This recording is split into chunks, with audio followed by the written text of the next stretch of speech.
Good afternoon everyone.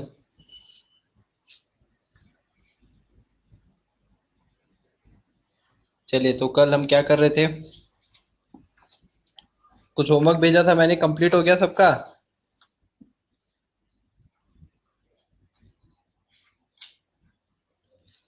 सारे question हो गए?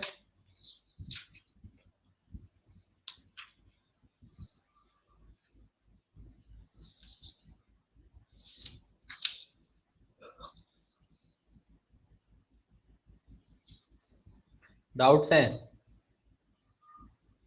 एक मिनट, डाउट्स देखते हैं क्या क्या डाउट्स आ रहे हैं उसमें।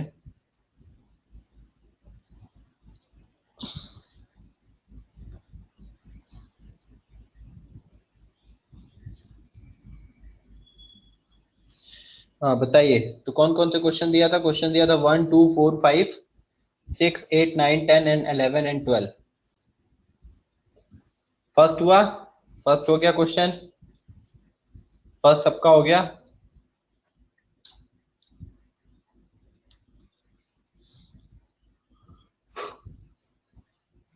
ठीक है। सेकंड सेकंड वाले में क्या डाउट है? In air element X is obtained oxidized to compound XO2। Second हो गया? किसका डाउट है सेकंड फिर? सेकंड तूने तो लिखा है अर्थ। सेकंड भी हो गया सबका?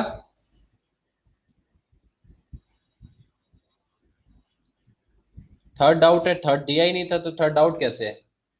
थर्ड करने को कहाँ दिया था? 1 2 के बाद 4 दिया था। Fourth question.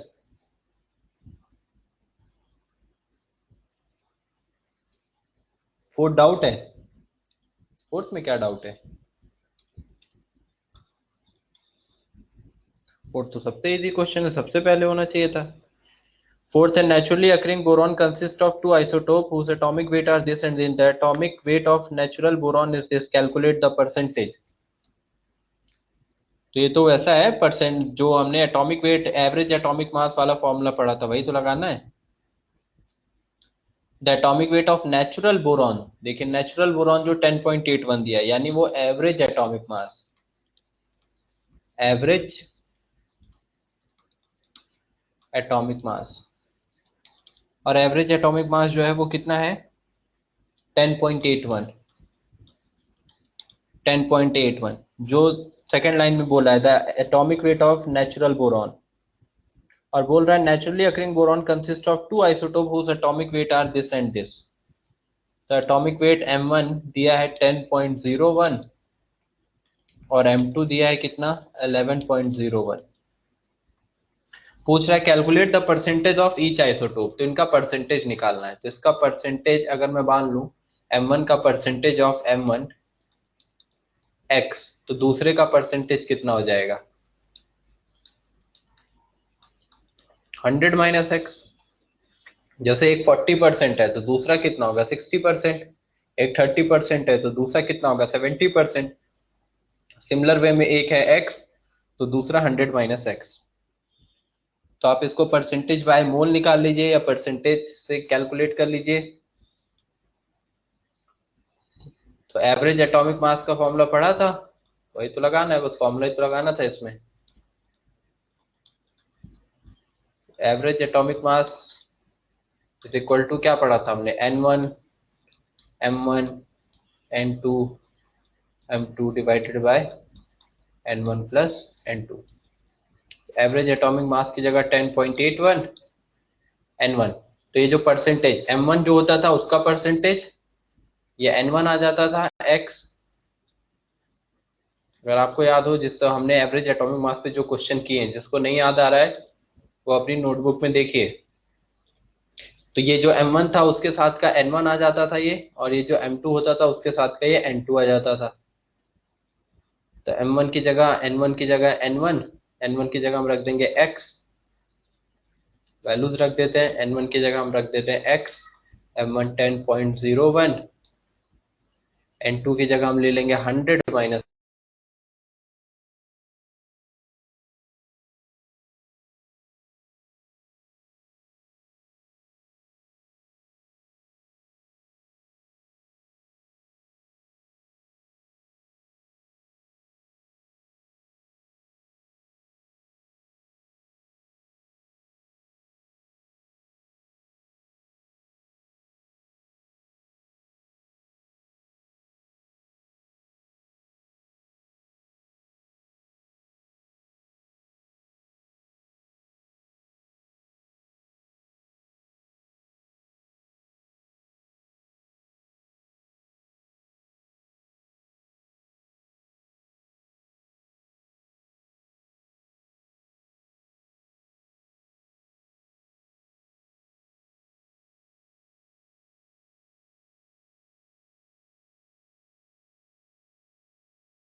So everyone is present here? Okay. चलो एक बार मैसेज डाल देता हूँ।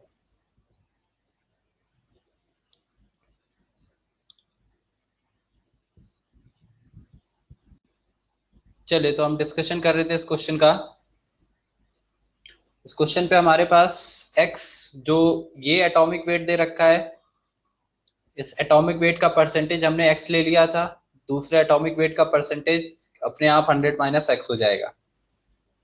तो एक का x है तो दूसरे का 100 माइनस एक्स। एवरेज एटॉमिक मास 10.8.1 था, 10.81।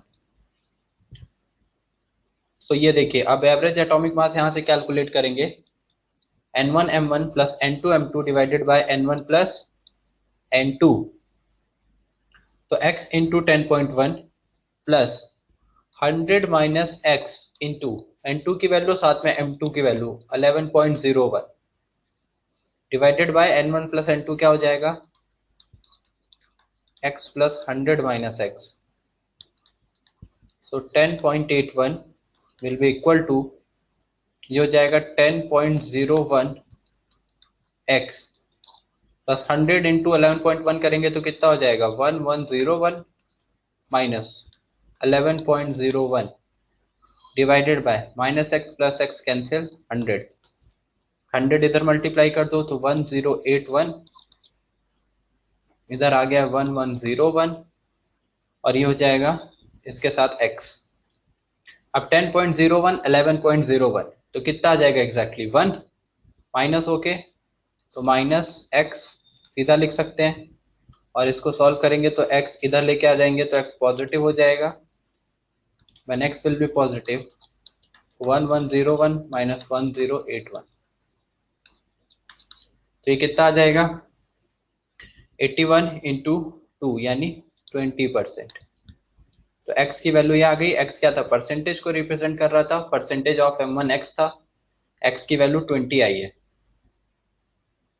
x की वैल्यू 20 है। तो परसेंटेज ऑफ m1 20% हो जाएगा and percentage of m2 100 minus x मतलब 80%। समझ में आया? तो ये आंसर आ जाएगा, यही करना था हमको इसमें। तो इसका तो एटॉमिक वेट यहाँ से हम डायरेक्ट ये एटॉमिक वेट दिया था और डिफरेंट एटॉमिक वेट दे रखे हैं जो आइसोटोप्स के, उसके परसेंटेज निकालने थे। तो एवरेज एटॉमिक मास लगा देंगे फॉर्मूला। समझ में आया क्या सबको, किसी को डाउट?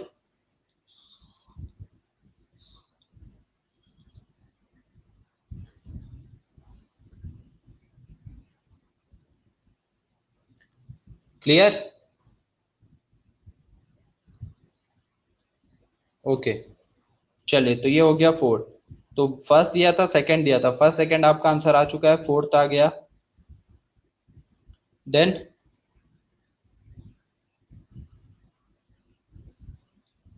सिक्स क्वेश्चन,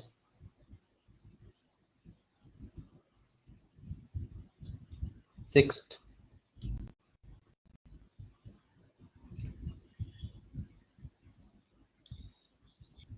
सिक्स में क्या है, 4.008 gram of pure KClO3 was decomposed to give this gram of KCl and oxide।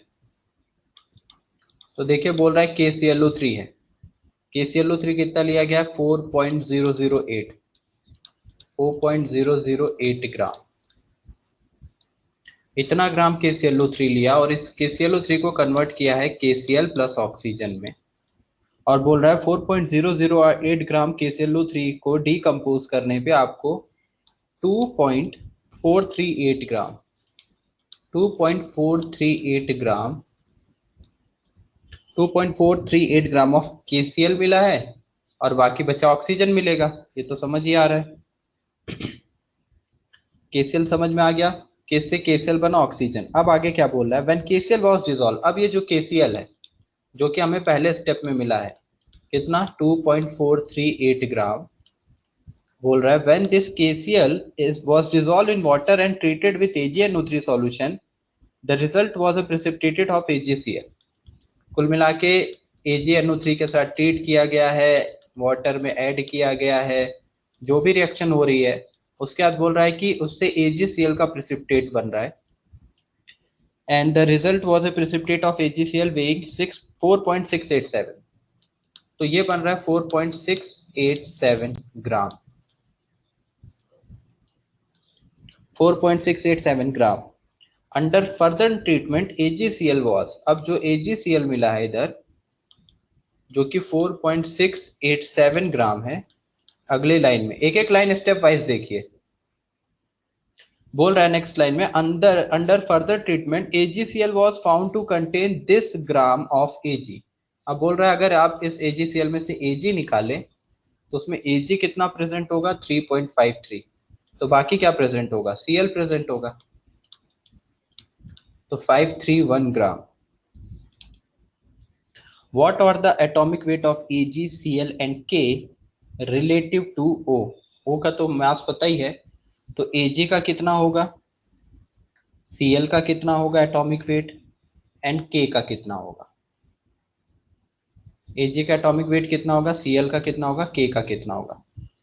तो सबसे पहले हम क्या करेंगे, अगर यहाँ पे देखें ये जो KClO3 है, पोटेशियम क्लोराइड दे रखा है KClO3, तो इसको हम K प्लस ClO3 माइनस में रिप्रेजेंट कर सकते हैं 1 एंड 1 में। ClO3 का मास निकालने के लिए आपको Cl एंड K दोनों का मास निकालना है ना, केवल ऑक्सीजन का मास दिया है। ठीक है, तो ये ऑक्सीजन कितना आ जाएगा, अगर मैं ऑक्सीजन यहाँ पे निकालूं तो ये ऑक्सीजन आ जाएगा 4.008 माइनस 2.438, इतना ग्राम। अब देखिए जो मेथड हमने पढ़ा है क्या उससे सॉल्व कर सकते हैं क्या, या POC लगाना पड़ेगा, POC लगाना पड़ेगा तो फिर छोड़ना पड़ेगा आपको क्वेश्चन।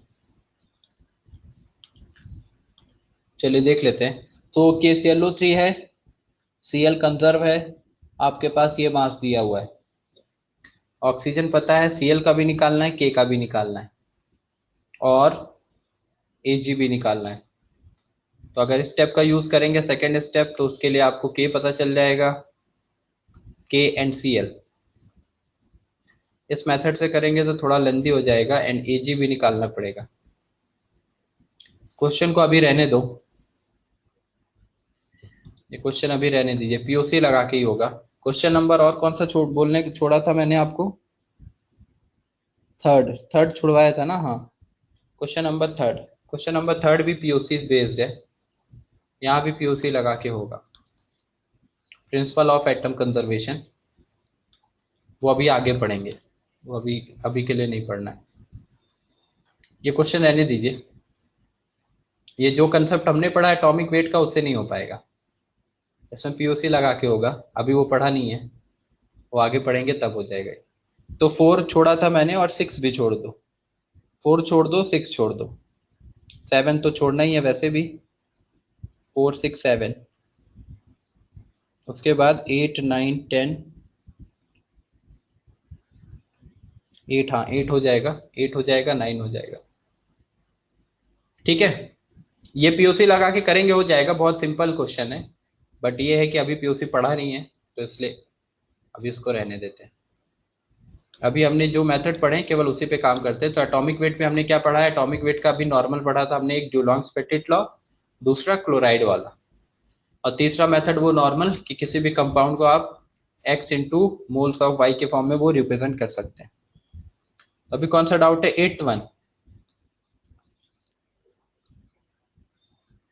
6 रहने देते हैं, 7 तो दिया नहीं था, 8 डाउट है, किसका किसका डाउट है 8th,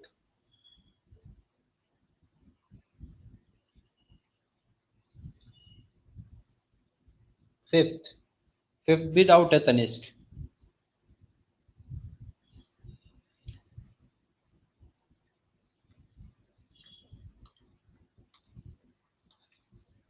फिफ्थ भी नहीं हुआ।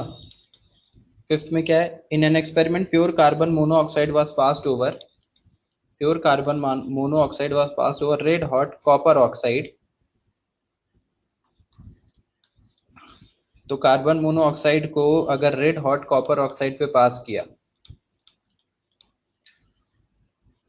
तो CO2 so produce with this, तो यहां से बोल रहा है CO2 प्रोड्यूस हो जाती है, और इसका वेट है 0.88 ग्राम।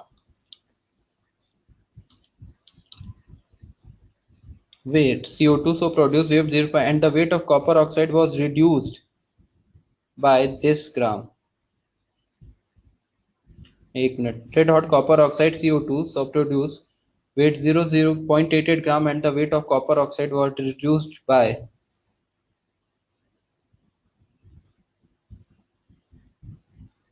तो ये वेट किसका दिया है 0.3232 gram. This is copper oxide 0.3232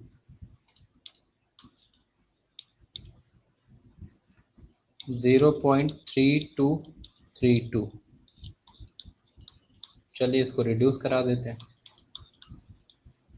and the weight of copper oxide was reduced by this gram. By this gram का मीनिंग क्या है? ठीक है, ये लेके करते हैं। क्वेश्चन का सेकंड लाइन ही क्लियर नहीं हो रहा है।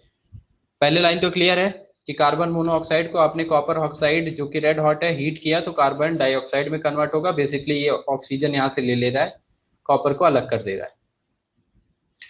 सेकेंड लाइन में ये बोल रहा है कि CO2 सो प्रोड्यूस, जो CO2 प्रोड्यूस हो रहा है वेव 0.88 gram and the weight of copper oxide was reduced by this gram. तो by this gram means what? तो weight of copper oxide was reduced by this ग्राम।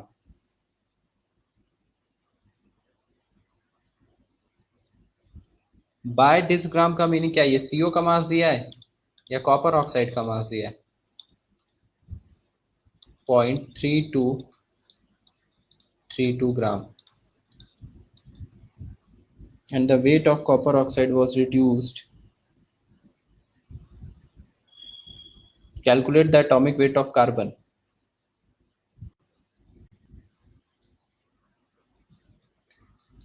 यहाँ पे लिखा है copper oxide was reduced, copper oxide was reduced by 0.3232 ग्राम। तो इस line का क्या मतलब है? करेक्ट लाइन लिखी है क्या? ये करेक्ट लाइन तो लगी नहीं थी मुझे। Copper oxide was reduced by this gram of what?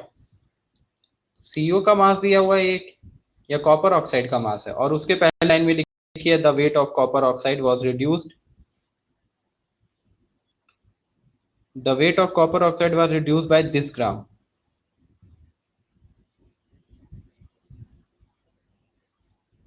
तो इसको तो रिड्यूस कौन कर रहा है? रिड्यूस तो ये कर रहा है, CO रिड्यूस कर रहा है, तो CO का मास दिया होना चाहिए। चलिए करके देखते हैं। सो बेसिकली आपका ये CO का मास रख के CO2 का है, तो CO2 का मास अगर 0.3232 है, अगर ये CO का मास है 0.3232, तो फिर उसके लिए बाय वर्ड का यूज क्यों किया है? 0.3232 अगर इसका मास है 0.3232 ग्राम, मैं पूछ रहा हूं उसके लिए फिर बाय वर्ड का यूज क्यों किया है? बाय दिस ग्राम मतलब CO2 जो है वो ऑक्सीडाइज में कन्वर्ट हो रहा है, ऑक्सीडाइज हो रहा है बाय दिस 0.3232।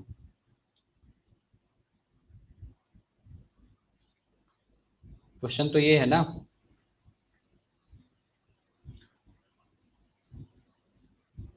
जो CO2 प्रोड्यूस हो रहा है वो तो 0.88 ग्राम है, ऑक्सीजन का मास 0.3232।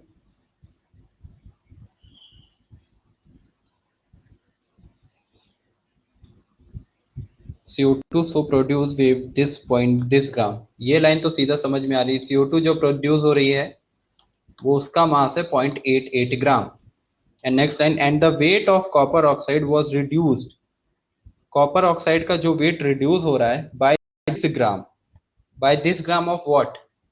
किसके ग्राम से वो रिड्यूस हो रहा है?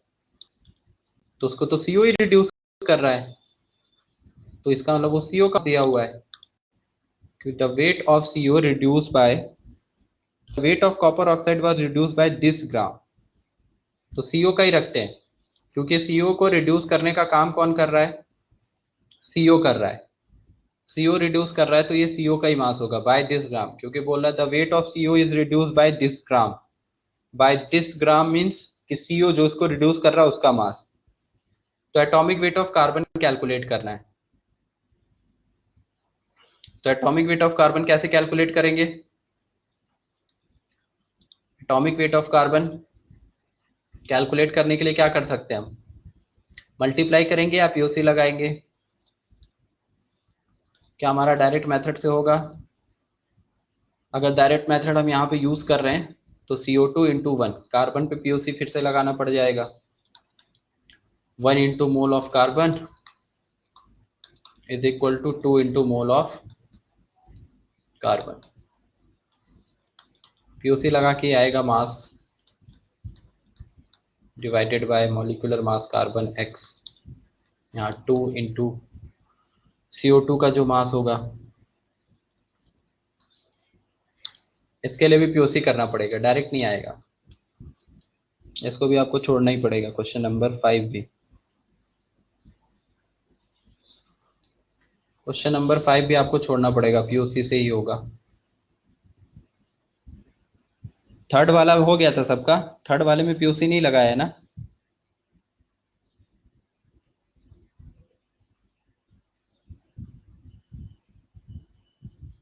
अच्छा नहीं, थर्ड तो मैंने छुड़वा दिया था, सेकंड वाला पूछ रहा हूँ, सेकंड।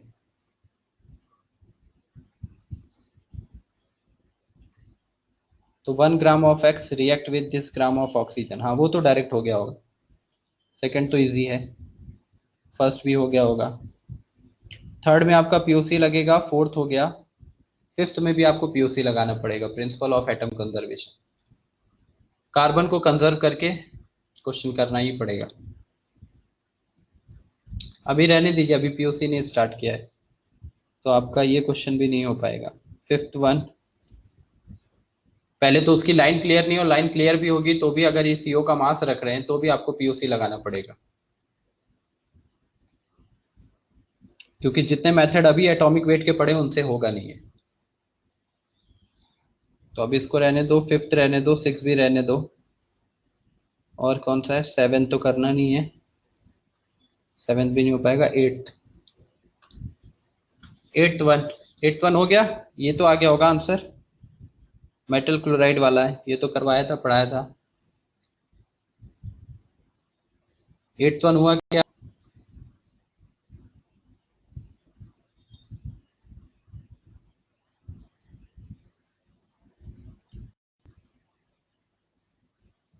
एट्थ वाला क्वेश्चन हुआ है नहीं हुआ, जल्दी बोलो, टाइम वेस्ट मत करो।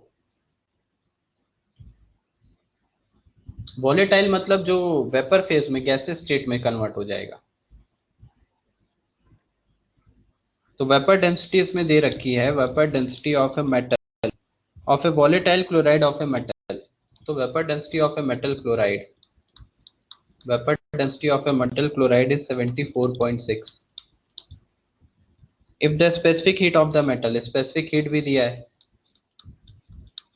स्पेसिफिक हीट ऑफ मेटल, ये तो फॉर्मूला बेस्ड था, इसमें क्या डाउट था, ये तो पढ़ा है अभी।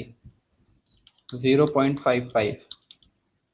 Calculate the exact atomic weight of the metal and the formula of its chloride. तो फॉर्मूला क्या ले लेंगे, फॉर्मूला क्या ले लेते हैं, MClX, ये सीखा था ना। वेपर डेंसिटी मेटल क्लोराइड की दी है तो मॉलिक्यूलर मास क्या आएगा, वेपर डेंसिटी का रिलेशन, वेपर डेंसिटी का रिलेशन क्या आएगा, vapour density is equal to, जितना वेपर डेंसिटी दिया उसमें 2 का मल्टीप्लाई हो जाएगा, 2 into vapour density molecular mass. तो यहां से आप मॉलिक्यूलर मास कैलकुलेट कर लेंगे, molecular mass will be 2 into 74.6। तो मॉलिक्यूलर मास आ जाएगा ये 149.2। मॉलिक्यूलर मास आ ही चुका है। अब मॉलिक्यूलर मास और बताया था, दो इक्वेशन यहाँ बनानी पड़ेगी। मॉलिक्यूलर मास को दूसरा लिखने का तरीका क्या होगा, मॉलिक्यूलर मास कैसे निकालते हैं, मॉलिक्यूलर मास ही मेटल क्लोराइड का आया है क्योंकि वेपर डेंसिटी मेटल क्लोराइड की दी है। तो molecular mass of metal chloride क्या लिखा जाएगा, एटॉमिक वेट का एडिशन, हमारे पास MClX है तो एटॉमिक वेट ऐड कर देंगे mx इंटू 35.5, ये मॉलिक्यूलर मास। अब ये दोनों मॉलिक्यूलर मास इक्वल होंगे, इसका मतलब ये हो गया, क्योंकि यहां से मॉलिक्यूलर मास इतना आ रहा है और फॉर्मूला MClX है तो उसको ऐड कर देंगे तो ये आ जाएगा। सो इट्स मीन्स कि m plus x into 35.5 should be equal to 149.2। ये हो जाएगा इक्वेशन 1। ठीक है, equation 1।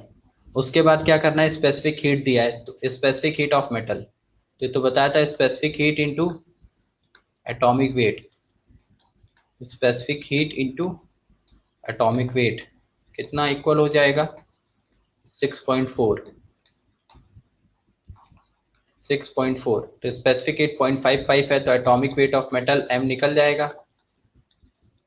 Atomic weight of metal m आ जाएगा 6.4 डिवाइडेड बाय स्पेसिफिक हीट कितना है 0.55।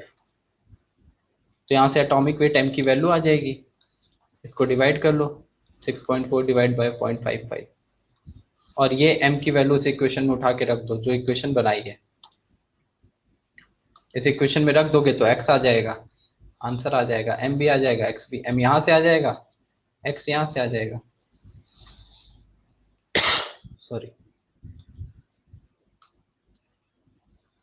कितना आ रहा है m 11.6 के अराउंड। हाँ तो 11.6 m अगर आ रहा है 6.4 डिवाइडेड बाय 0.55 मतलब आप उसको 12 कंसीडर कर सकते हैं या 11.6 ही रख लो या 12 मान लो, कार्बन हो जाएगा। उसके बाद वैल्यू यहाँ पे उठा के रख दो, अब यहाँ पे m की वैल्यू रख दो, x आ जाएगा।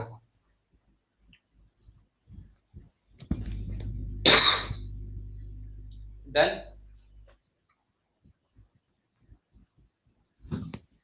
Done everyone. नेक्स्ट बताइए, नेक्स्ट वन कौन सा, next question after 8।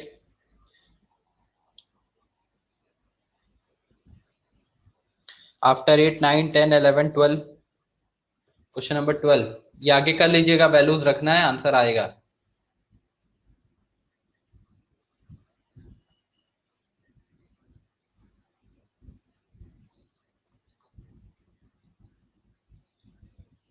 Question number 12 क्या है, a metal form three volatile chlorides containing this percent chlorine, the vapor density of the chlorides are this, the specific heat of the metal is this, the exact atomic weight of the metal and formula of its chloride।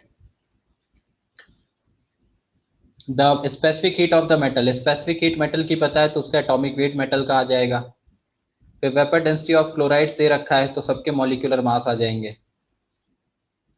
अब आपको आगे पूछा है कि उनमें atomic weight, metal का atomic weight तो आ ही चुका है, फॉर्मूला ऑफ द क्लोराइड क्या क्या होगा, तो सबको अलग अलग केस बना के करना पड़ेगा। तो 12th वन में देखिए vapour density of the chloride दे रखी है तीन, मतलब तीन डिफरेंट क्लोराइड बन रहे हैं बिकॉज तीन डिफरेंट मेटल क्लोराइड लिए गए। जैसे आप ले लीजिए MClX, MClY और MClZ, तीन डिफरेंट क्लोराइड ले लो।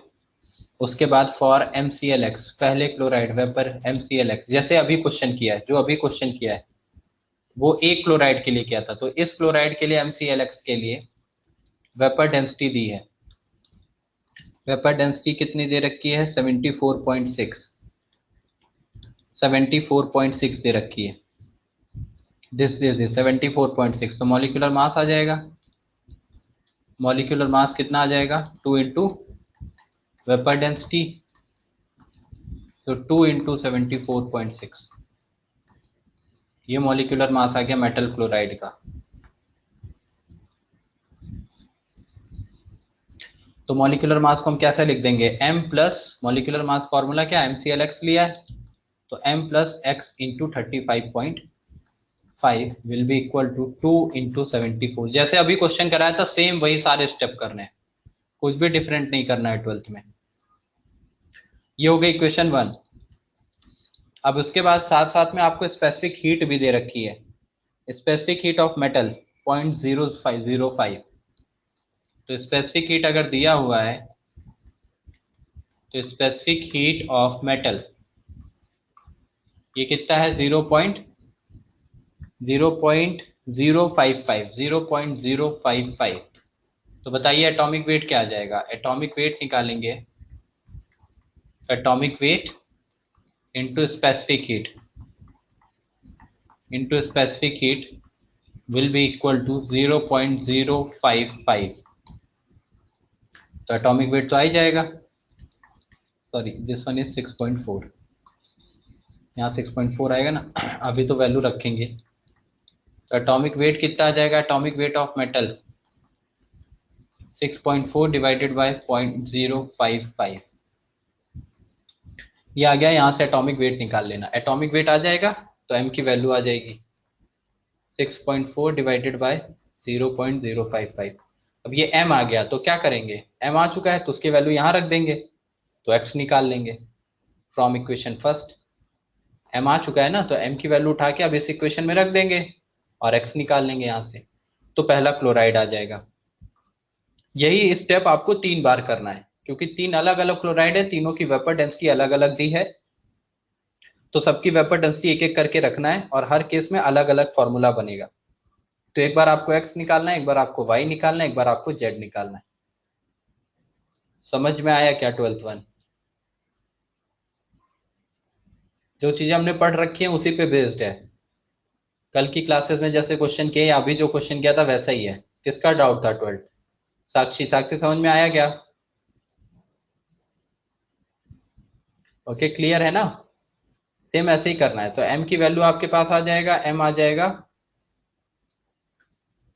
कितना आ रहा है m, 116.36। ठीक है, तो m की वैल्यू 116 के अराउंड आई। अब इसको उठा के आप यहाँ रख लो, 116 plus 35 into 5 x is equal to 2 into 74.6, ये कितना आ जाएगा 2 9 149।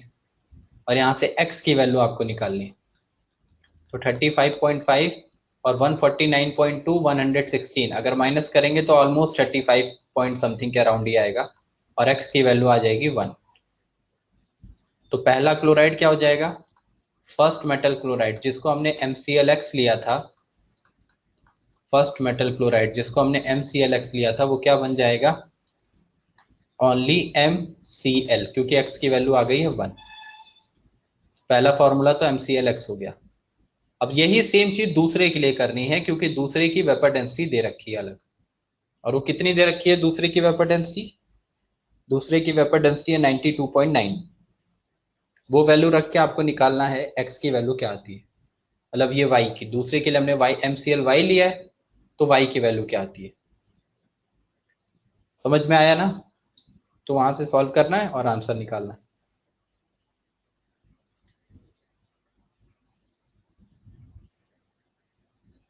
चलिए नेक्स्ट, नेक्स्ट डाउट बताइए। 11,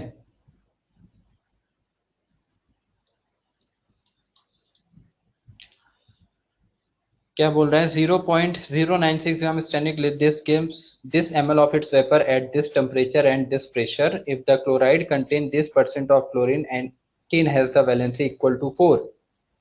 तो बेसिकली स्टैनिक क्लोराइड बोल रहा है SnCl4 और इसका लिया गया है 0.096 gram. Give this ml of its vapor at this temperature and pressure। बोल रहा है कि अगर इसको SnCl4 आपने लिया और इस SnCl4 को अगर आपने हीट कर दिया तो जो वेपर बन रही है वो वेपर कितनी है 25.84 ml। ये वेपर्स हैं जो गैसेस स्टेट है, तो इतना मास लिया गया है और इतनी वेपर्स बन रही हैं एट टेम्परेचर है 120 डिग्री सेल्सियस एंड प्रेशर कितना लिया गया है 350 mm। Pressure is 350 mm। If the chloride contain, अब ये जो मेटल क्लोराइड है Sn chloride in SnCl4, if the chloride contain this percent of chlorine, इसमें 54.6% क्लोरीन प्रेजेंट है, 54.6% क्लोरीन। तो बताइए Sn कितना होगा, 100 माइनस कर लेंगे, 100 माइनस 54.6%, इसमें प्रेजेंट होगा क्या 10, Sn 10 प्रेजेंट होगा, तो इतना परसेंट क्लोरीन और इतना परसेंट 10 है।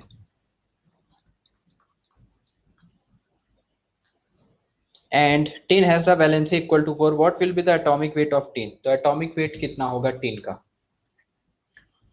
तो देखो पहले तो आपको ये वेपर में कन्वर्ट किया गया है, इतना SnCl4 लिया गया और उसको वेपर में कन्वर्ट किया गया। जब इसको वेपर में कन्वर्ट किया गया है तो वेपर में कन्वर्ट करने के बाद हम क्या कर रहे हैं, इसको हीट करेंगे। वेपर में जब कन्वर्ट करने के लिए हीट करेंगे तो इतना ml वेपर बनी है, तो क्या ये गैस बन गई ना, गैस। तो गैस के लिए मतलब मैं अलग से अगर ऐसी कंडीशन लिख दूं कि SnCl4 की वेपर्स हैं, तो उसके लिए मैं PV is equal to nRT लगा सकता हूँ कि कितने मोल्स हैं यहाँ पे जो गैस है उसके। तो आपको प्रेशर भी पता है, वॉल्यूम भी पता है, टेम्परेचर भी पता है, तो कितने मोल्स हीट के बने होंगे n भी आ जाएगा, मतलब प्रेशर कितना रखा जाएगा। एटीएम में कन्वर्ट करना पड़ेगा इसको। समझ रहे हो क्या बोल रहा हूँ? नहीं समझा? PV is equal to nRT पढ़ाया है ना कि नहीं पढ़ाया है? हाँ पढ़ा है ना, हाँ बस ठीक है। तो देखो मान लो ये कंटेनर है और इसमें कौन क्वेश्चन नंबर कौन सा है, 11। तो ये कंटेनर है, अब इसमें मान लो कोई SnCl4 है जिसको आपने हीट करके वेपर में कन्वर्ट कर दिया। तो वेपर वेपराइज SnCl4, इसका मास जो है वो कितना लिया गया है, 0.096 ग्राम। अब इसका प्रेशर जो लिया गया है, प्रेशर है इसका कितना, 350 mm। 350 mm तो एटीएम में कन्वर्ट करना पड़ेगा। एटीएम में कन्वर्ट करने के लिए कितने से डिवाइड करते हैं, 760 से। तो एटीएम, ये रिलेशन भी एटीएम ये सब लिखवाया है। वॉल्यूम आपको दिया गया है इसका कितना, 25.84 ml। तो ml को लीटर में कन्वर्ट करेंगे तो 25.84 into 10 to the power -3 litre, ये वॉल्यूम हो गया। Temperature 1 degree Celsius, 120 degree Celsius means Kelvin में कितना आ जाएगा, 273 प्लस 120, तो 293, 393 केल्विन। या ऐड करके लिख देता हूँ यहाँ पे, this will become 273 plus 120। Temperature kelvin में रखा जाता है, सो 393 केल्विन। अब क्योंकि ये गैसियस स्टेट है, गैस स्टेट में आ गया वेपर, तो इस गैस के लिए आप PV is equal to nRT का इक्वेशन यूज कर सकते हैं। तो प्रेशर हमारे पास हो जाएगा 350 अपॉन 760 ATM, वॉल्यूम हो जाएगा 25.84 into 10 to the power -3 litre. Number of moles निकालने, आर की वैल्यू 0.0821, जिसको मैंने बोला था कि आप 1/12 यूज करिएगा ड्यूरिंग द कैलकुलेशन, से कैलकुलेशन इजी हो जाएगी। And temperature 393 kelvin. तो यहाँ से n निकालते हैं, n निकालेंगे तो 12 इधर मल्टीप्लाई हो जाएगा, तो 350 into 12 into 25.84 into 10 to the power -3 और डिवाइडेड बाय ये आ जाएगा 760 इंटू 393। ये मोल्स आए हैं, इस गैस के मोल। अब इस मोल्स का फॉर्मूला है PV is equal to nRT में n क्या होता है, मोल्स होता है। और मोल्स का दूसरा फॉर्मूला हमने क्या पढ़ रखा है, मोल्स का ये दूसरा फॉर्मूला हमने पढ़ा है क्या, मास अपॉन GMM। तो जो n की वैल्यू यहाँ आई है उसको मास बाय GMM कर सकते हैं, और मास भी क्वेश्चन में दिया है, कितना था ये, 0.096। तो 0.096 divide by GMM is equal to ये पूरी वैल्यू। समझ रहे हो, ये दोनों n के इक्वल है ना, तो इस वैल्यू को हम इसके इक्वल कर सकते हैं। और यहां से हमें मिल जाएगा इस पूरे मेटल क्लोराइड SnCl4 का GMM। जब दोनों को मैं इक्वल कर दूंगा, इस पूरे को सॉल्व करके GMM यहां से निकाल लूंगा, तो मुझे GMM ऑफ SnCl4 मिल जाएगा। और जब GMM ऑफ SnCl4 मिल गया तो GMM ऑफ SnCl4 क्या लिखा जाएगा, कैसे निकालते हैं GMM, Sn का मास प्लस क्लोरीन का मास। समझ भी रहे हो क्या बोल रहा हूँ? n निकल जाएगा यहाँ से, इस वैल्यू को इसके इक्वल कर देंगे क्योंकि n नंबर ऑफ मोल्स का मतलब मास अपॉन GMM। तो क्या GMM निकाल सकते हैं यहाँ से या नहीं, GMM कैलकुलेट कर सकते हैं यहाँ से या नहीं कैलकुलेट कर सकते, कैलकुलेट हो जाएगा ना GMM।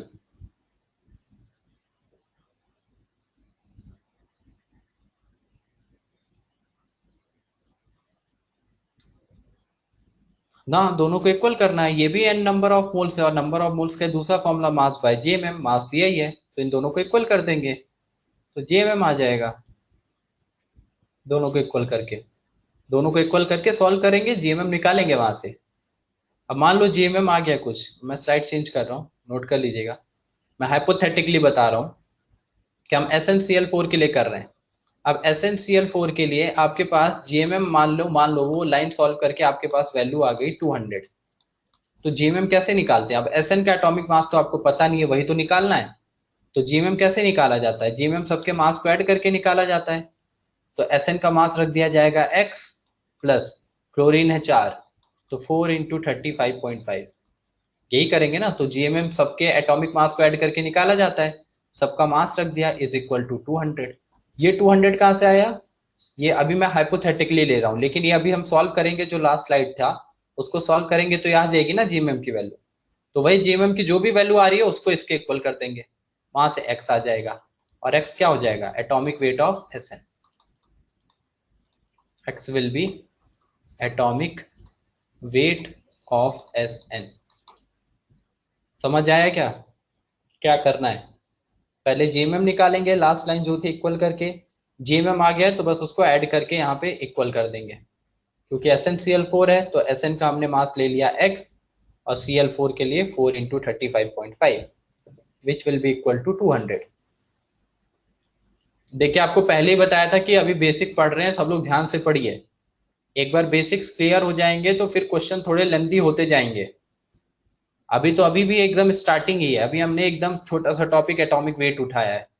अभी इसके बाद और थोड़ी चीजें टफ होती जाएंगी, तो इसलिए बहुत कंसंट्रेट होके, और बहुत, हाँ कैलकुलेशन थोड़ी लेंदी होंगी अभी, मोल कंसेप्ट में कैलकुलेशन लेंदी रहती ही है, तो थोड़ी कैलकुलेशन लेंदी जाएंगी।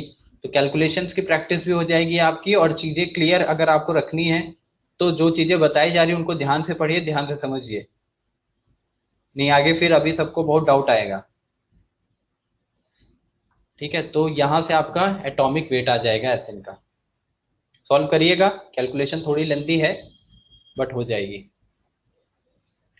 Then next question,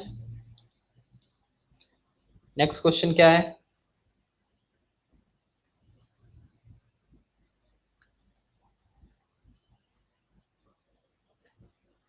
time extension not possible.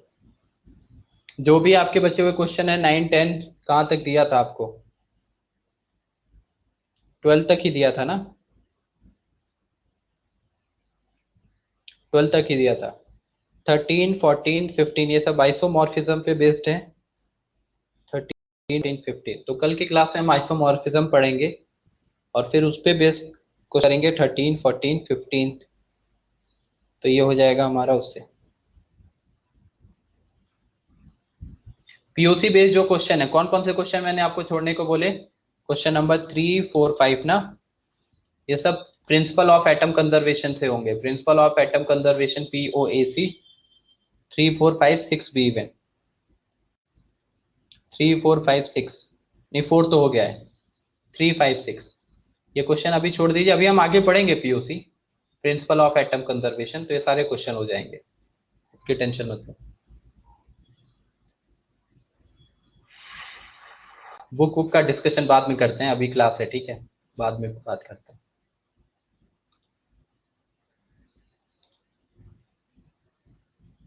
चलिए बाय।